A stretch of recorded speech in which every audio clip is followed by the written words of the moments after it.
Studio International has come to Antwerp to visit Maryam Najd in her studio and talk to her about her current series of paintings titled Non-Existent Flag Project. May I begin by quoting from the text that Christian Malicha wrote in 2011. He describes you as a political artist who is also aware of the futility of any expressively activist political art. Given the fact that your non-existent flag project exhibition, due to be shown in Beijing later this year, has recently been cancelled by the Chinese Educational Department, they saw it as an unpredictable political risk, would you interpret their censorship of your work as a compliment and as confirmation of the power of the political in your work? I have to say, actually, when Christian, he wrote this text, I read it and I thought, that was his point of view. And to be honest, I never thought of being political artist. For me, when I started to make this project, I just thought of like expressing an emotional disadvantages that I had as an Iranian traveling around in the world and being confronted with the at the airports, being confronted with the police stopping me from crossing easily like any other person would do. And there I started to think that my nationality, my flag, is stopping me from like crossing the borders, and it was more emotional. It was not the political, idea of creating this. But nevertheless, I think for a lot of Iranians, it happens to, when they start to express emotions, ideas, it becomes political because it's so, like our life in the society sometimes is so involved with politics. And even though we don't want to be, we become part of it. And I think that's how this work is coming to people as a political work, which is not. That wasn't your intention? That was not my intention. No. In the light of the Chinese Educational Department having censored your work, what is your response to them? They proved it to me that actually nationalities, flags are not only symbols, but actually they are keeping people from each other. Like they didn't allow my work to go there. They didn't allow me to be part of that, happening and being part of, the exhibition as Iranian entering a Chinese culture. And I think for me, this was showing me that what I meant with this work, it was true, that still in this time, people are looking at each other with a distance, this brings us distance. And that's what I was trying to do, to bring unity actually to the people, to the world. And that is what this project is talking about. Can we go back to another bit of the text that Christian Malicha wrote, which was that you have a concern with the construction of identity and the exclusion of the other, which relates to what you were just talking about, and the relation between the nationality and internationality. How do you address these today? And has it changed since you first came to Antwerp? Because you've been here about 25 years, is that right? Yes. So has your thinking about identity and otherness changed in any way? It's quite double, because the moment I left my country, I was very optimistic. I was like a young person thinking that I would go to the West world, because for me, Western society was like a society that was open, that was like giving freedom to women, to men, to, I saw always like different races walking around. And I thought, yeah, that is like going to be a place that I would feel free. So in '97, I had to go back, but I didn't want to. So I applied for regularization. It took like almost till 2000 Yes, in 98 I applied, and 2001 I could get my passport. So were you in Iran for that length No, of time? I was here, but here. I was not allowed to leave the country. So what I want to say, like, we tend to think that when you go to another country, like Western world, you have other ideas about how your life would be as a foreigner. But the moment that you find yourself in that society, for different reasons, you are confronted that you don't belong to that country, that you have to find your way as a foreigner. And I was someone, of course, I wanted to stay, and it was my own decision, because for some reasons I found myself better to stay here and to continue my life as an artist here. But nevertheless was a struggle. Can you explain what do you mean by better? Do you mean the education around art here, or do you mean... Especially at that time, because it was more difficult in my country to study art. Okay. And also, as we know, like in Iran, there are certain things which are much harder to, as an artist, I mean, to express. When it's about sexuality, when it's about politics, you know, it's like you have to censor yourself. Nevertheless, again, to go back to this, I believe now that a lot of artists, Western or Eastern, they censor themselves for different reasons. So it's not only about Iranian artists, but that has to do just about how we as human beings are in our societies. So that's another... That's a whole other... Yes, topic. But that's what I mean. Like, I felt like here I can express my ideas in a way that are more possible than in Iran. But also still now I see that, for example, with China, I couldn't bring my work there because it was refused. So Iran, it seems, is not the only country that rejects artists to express themselves. Can we talk about, well, two different things. Your concern with identity and nationality. Can you tell me if your idea about your own identity has in any way changed since you've been here? Yes. I think once you leave your country, you start to question your identity. It's very common, very normal. And I can even say, like, at this point of my life, the age I am now is like half of my life I have been in Iran and half of my life I have been in Belgium, almost. And so, am I, which one of them I am more, like Iranian or Belgian or Western or Eastern? Because it's like equal years of my life I have been living in different countries, in different cultures. So I don't think once you leave your country that you stay, you identify completely yourself as who you were. But you carry certain educations that you had, your background, what your parents taught you, what your society taught you when you were at school. And so it becomes a mixture. So you become a person, but with double nationality, which means double also cultures. I would say that's a very positive and wonderful thing to be. I think so too. It's quite interesting, but at the same time it's sometimes confronting as well, because I see it as well that when I look at my friends, Belgian friends, what they share, I am not part of it.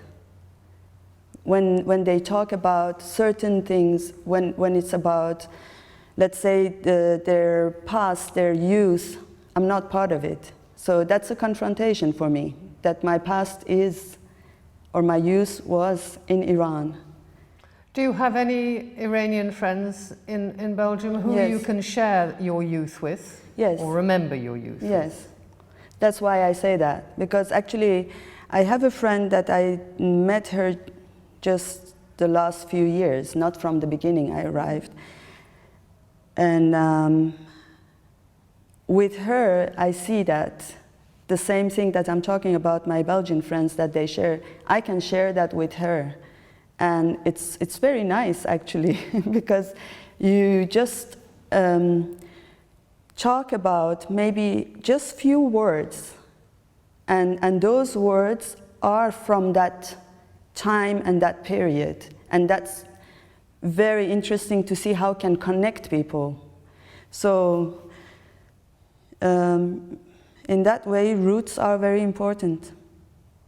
And that's why we can never, like, let's say we leave a country and we cut the roots. No. It's never gonna happen. So. Which is a good thing, because it means that the more mixture there is, surely, yes, the more creative the possibilities. It is a very good thing, because on one hand I can, let's say, connect with European friends, people, and understand them, and even my life, I mean my lifestyle, it's not typical Iranian. But on the other hand, I connect with someone who is from Iran, and I share something that I would never be able to share it with people here, because they don't know about it. And so it's positive, negative, it's both. Like on one hand, you can see that you have two things, and on the other hand, sometimes you feel that you are missing two things. So it's both. Can we talk about your work? Can we talk Yes. about your practice and how those ideas and feelings and emotions have impacted your work? Exactly, because that's what actually I'm trying in my work to express, the duality. And I didn't realize it in the beginning when I started to paint abstract and figurative. It was just, I mean, this is like really after academy, when I started to work on my own in my studio. I was busy with both of the expressions in painting, abstraction, figuration, and for me both were interesting. I couldn't choose for one. And when I was, for the first time, having my exhibition in a gallery, some people came and they told my gallerist that it seems she's still confused. She doesn't know which one to choose. Why would they assume you had to choose one? Well, why couldn't you have both? Exactly, that was my question too. Because I didn't see any reason to choose one of the forms, and it was interesting actually, because what I was expressing more with my figurative work was the style that I learned in Iran. I mean, I started figurative painting over there. I started with miniature even, very traditional painting. And then I continued there with oil painting, and then I came to Belgium. So I learned at the academy also figurative painting, but at the same time I got more and more interested to know about abstract expressions, and my work became both of them. And since then, my first show till now, I never doubted that I'm doing anything, you know, that has to have a choice here. Like, so I continued with both abstract and figurative, and I think this is how I can express my ideas in both forms. But I'd like to know if you're thinking and you're feeling about your identity and the way that you paint and the differences that you understood then have changed over 25 years. When I was in Iran, I thought in Iran it's much harder for women to stand and express themselves, or like as an artist also, as a female artist, to do or say what you want, because of course in Iran is like every woman is more, at least in the past, because I know even when I would say these things, for some Iranians it's hard to hear it because they say you haven't been there in Iran for so many years, so you don't know what you're talking about. So I have to say, from my experience, the time I was there, that it was much harder for Iranian women to feel free and to express herself as a human being equal to man. And I thought again, if I would come to Westworld, I would reach that. But okay, now we are sitting here after 25 years. To a certain extent, yes, I have reached certain freedoms that I didn't have there in my country. For example, going out late at night, going to places on your own, without having any man on your side. Yes, those things are more possible, but at the same time I realized that freedom, as I want it to be as a woman, it doesn't exist. And this is the sad part, yes, and because a lot of ideas that you have as a young person in your head, and you think that you might reach in another country, and you go to that country, you start your life over there, but you are confronted one after another, and it's quite disappointing to see that your ideas were more like a dream, that it doesn't exist. So how do you navigate that problem now? I want to get us out of this reduction that we're in now. I want us to talk about your practice, because I think that's a constructive and positive and something to be celebrated. So can we talk about how you make your pictures? So that's where I decided for myself, as I say, in my practice, to create what I think is my ideal world. And for example, with the Non-Existence Flag project, I wanted to reach, to bring the unity in the world, or in my fantasy world, that it doesn't exist in the reality.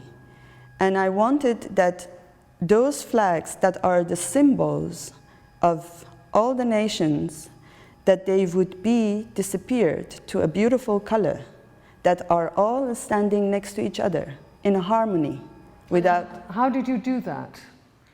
I have some of the pictures, yes, in the other room. We can maybe go there.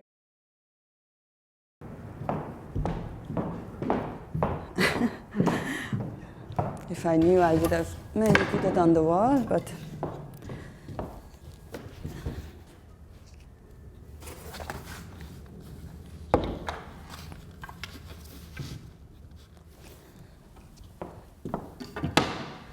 So what you see here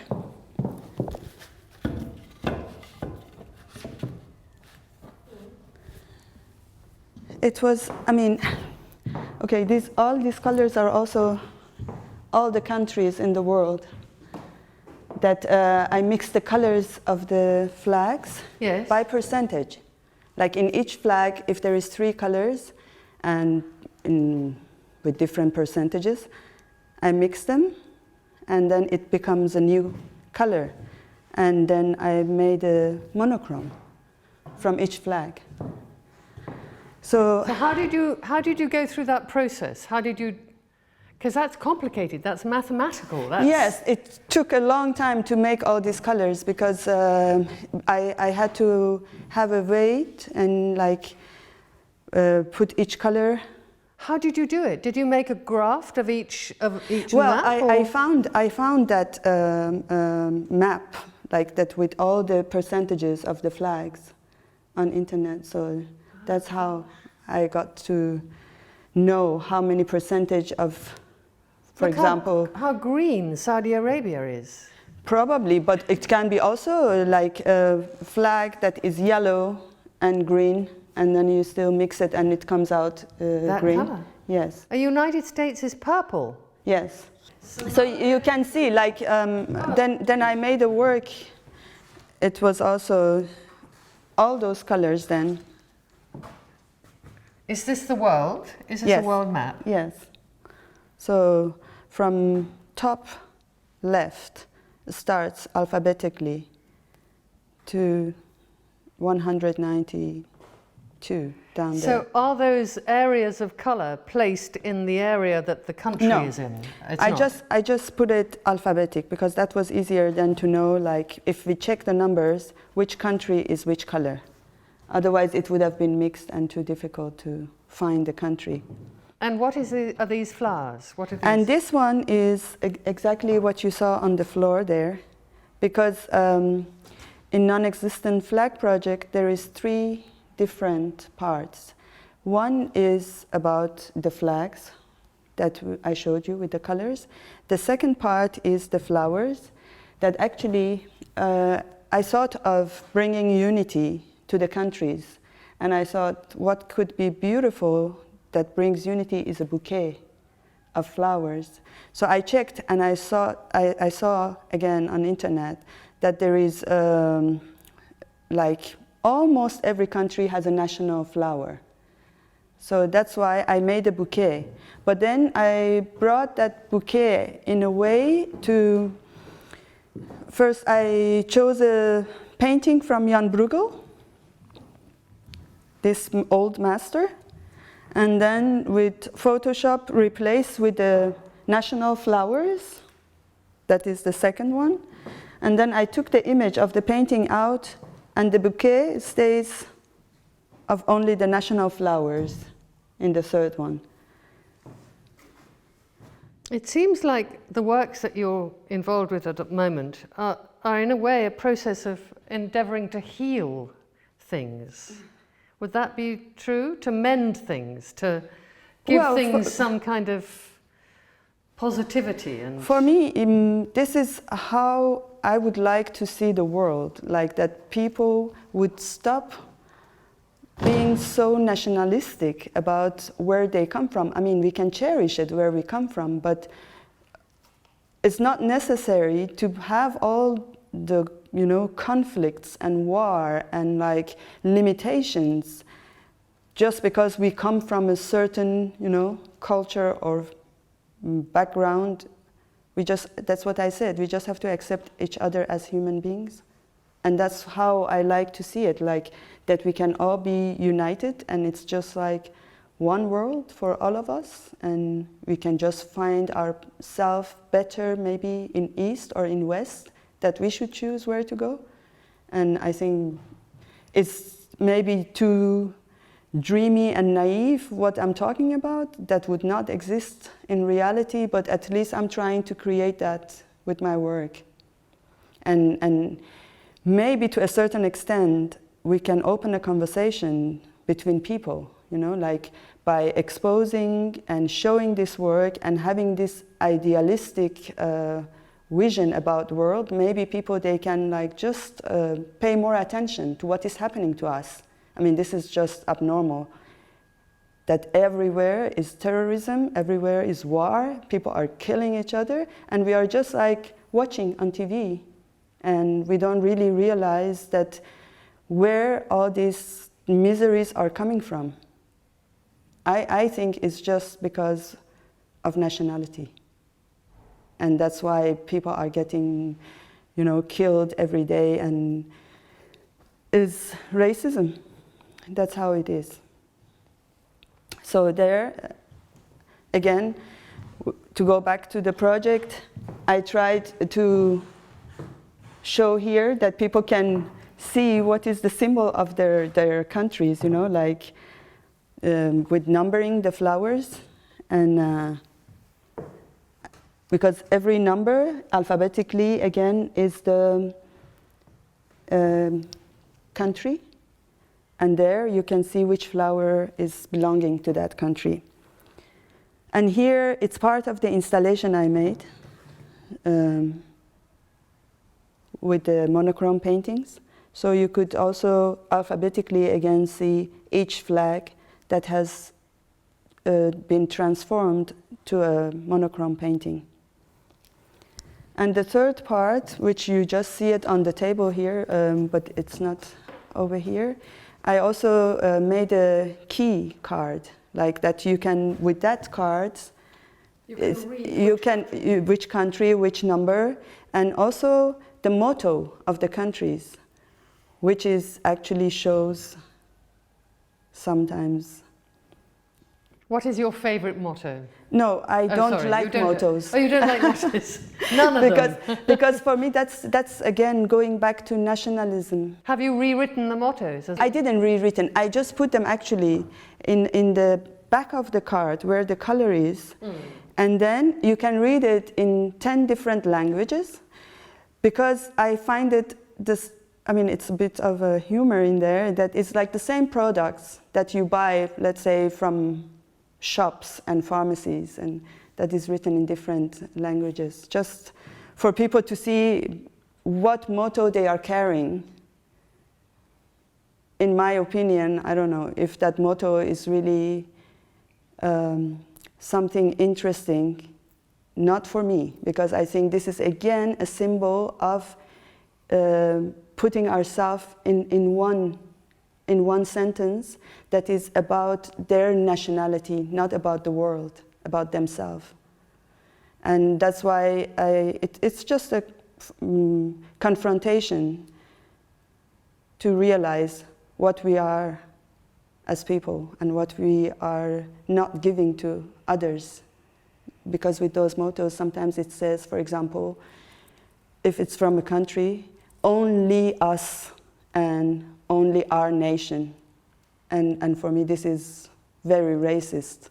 It also echoes ideas of religion and belief. Religion, belief, political beliefs, as I say, like to show their nation that they are the best. But unfortunately, there is no mottos that would show the unity. Not at all, none. It's always about patriotism, them. So that's why I thought it's interesting to put these national symbols and just like see how we as nations are, instead of bringing each other together, that we are separating us from each other. But as I say, nevertheless, I tried with my work to bring them together. So that is what is about this project. And can you tell us what you're working on now?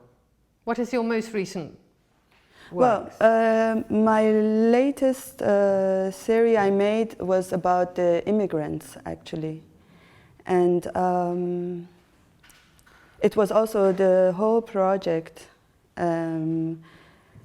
that was the starting point was from a Persian poet, and I had this book and I started to read it again, and it was quite inspiring to make a series of work. Who was the poet? Sohrab Sepehri.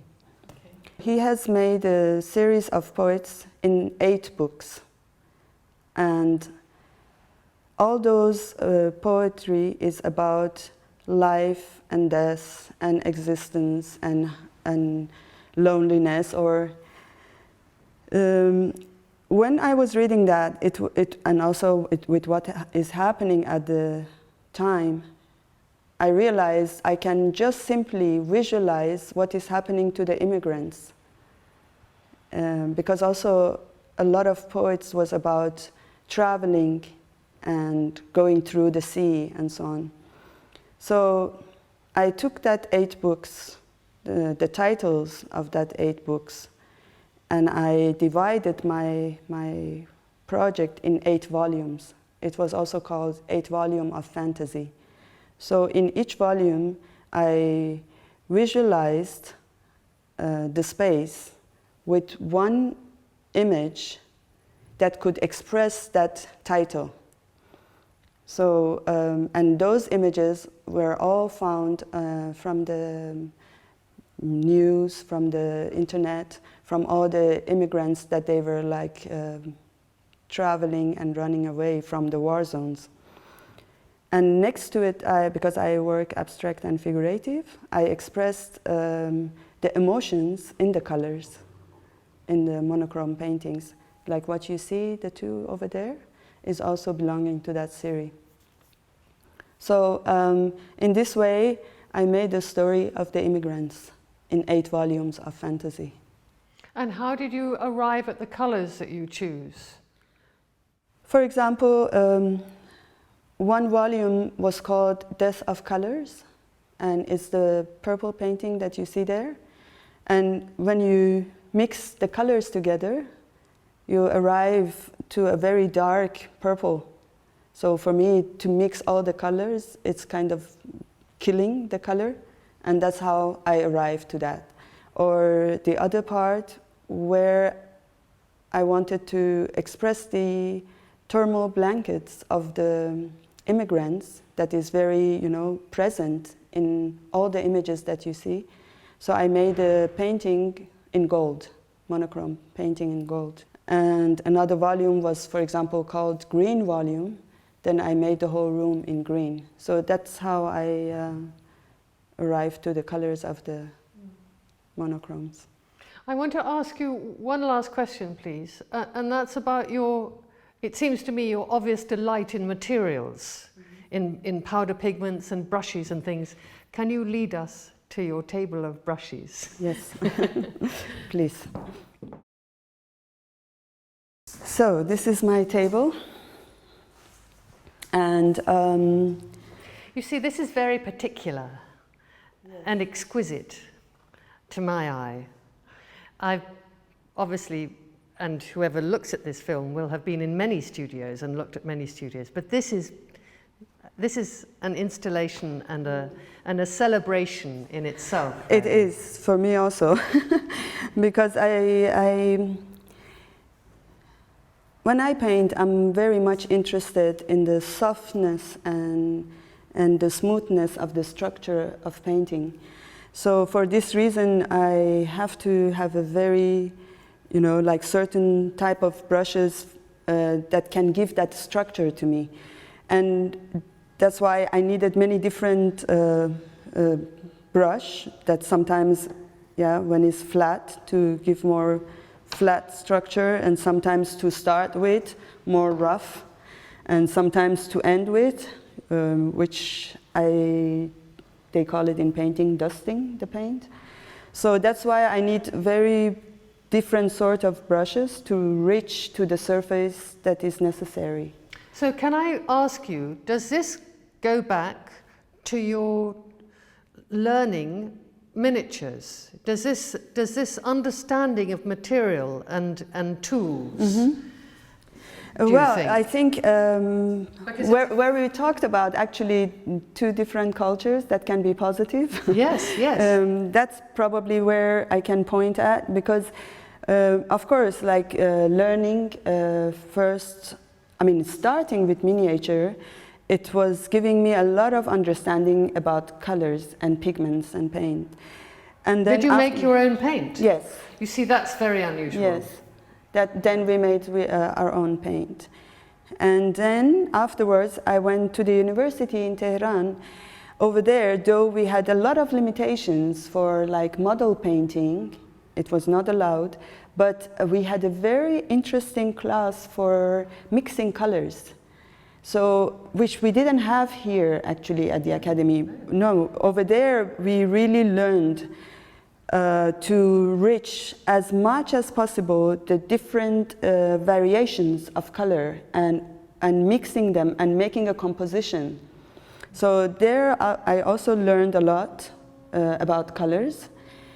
And then afterwards, coming here, then of course I learned about, as I said, abstract paintings, and the style that I started more and more to be interested was reaching a certain perfectionism in how you use the paint, because I think that's very important. If you want to make a monochrome painting, to arrive to that perfectionism about the color and about how you treat the paint on canvas and how you use the brush strokes and so on. So that's why I need brushes that are very clean, that they don't leave any paint behind, that I can, you know, get to that structure of paint.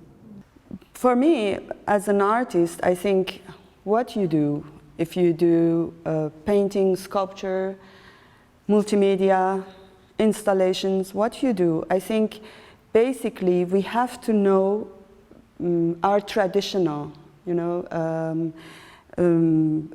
way of like reaching to, I mean, with material, the traditional way of reaching what we are busy with the medium we are busy with. And okay, like afterwards that we reach that level, it opens up much easier to express our ideas, because the more you know, the more you can find your way to express it in different ways. The less you know, you are more limited to express, and that's why you cannot reach the high quality of art. I mean, whatever you make. So that's why, for me, it was important to learn all this. So what I want to say, when I go back and I think about the time 25 years ago when I arrived here, I was disappointed. I was shocked from like the dream world I had in my mind. It didn't exist in the reality. I was refused every time. And till, you know, the first, especially the first 5 to 10 years, I would say, the time that I was studying and the time after that I had to wait to get my citizenship, it was very confronting. But the moment I got my citizenship, something changed, because I felt like, okay, I am now part of it. I am part of this society.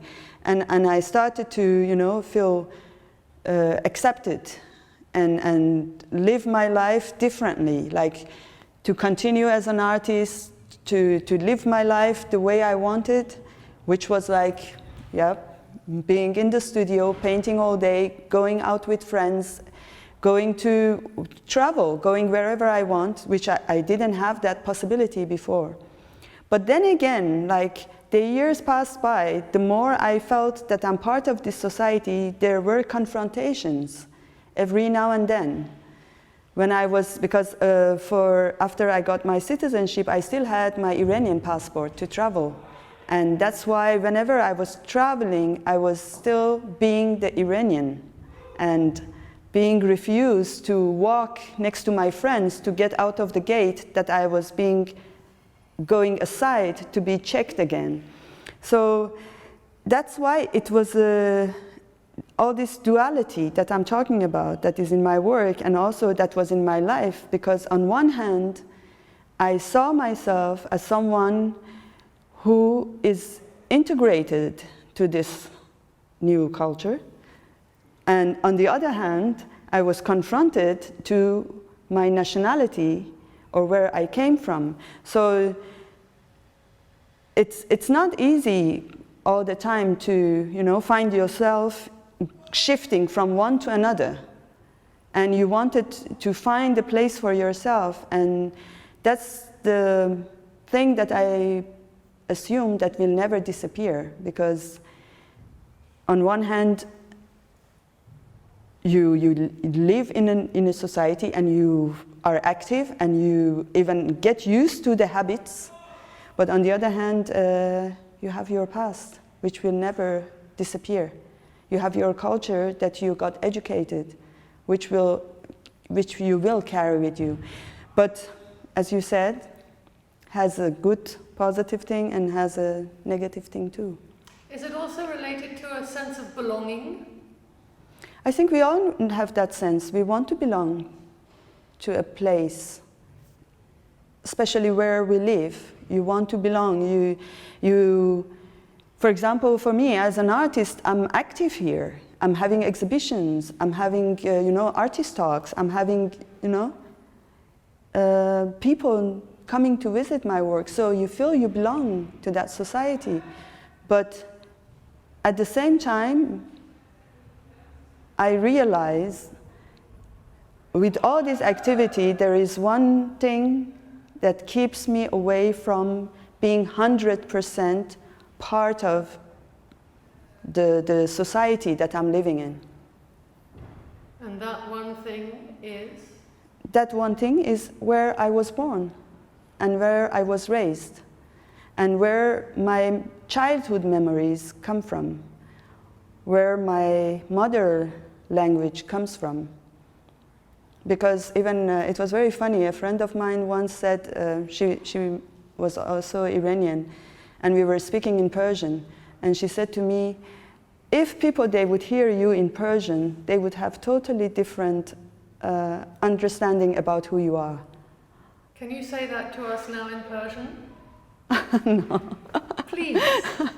No, it's too difficult now, because I switch also. When I start to speak English, then I switch my mind, so then it's very hard to switch back to Persian now. از آشناییتون خوشبختم.